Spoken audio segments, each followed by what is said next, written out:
গর্ভবতী মায়েদের জন্য নিজের যত্নের পাশাপাশি বাচ্চার সঠিক গ্রোথ ও ব্রেইন ডেভেলপমেন্ট অনেক গুরুত্বপূর্ণ।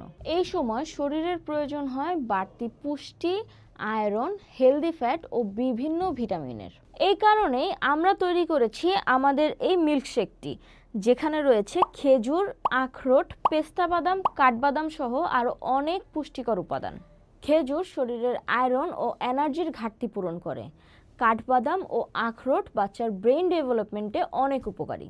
আখরোটে থাকা হেলদি ফ্যাট বাচ্চার মস্তিষ্ক ও চোখের বিকাশে সাহায্য করে। প্রতিদিন সকালে ও রাতে এই রকম 2 চামচ মিল্কশেক 1 গ্লাস দুধের সাথে মিক্স করে খেয়ে ফেলুন। যারা গর্ভবতী আছেন তারা একবার হলেও আমাদের এই মিল্কশেকটি ট্রাই করে দেখুন। ইনশাল্লাহ নিয়মিত সেবন করলে আপনার শরীরের দুর্বলতা ও ক্লান্তি দূর হবে, পাশাপাশি মা ও শিশুর পুষ্টি যোগাতে সাহায্য করবে।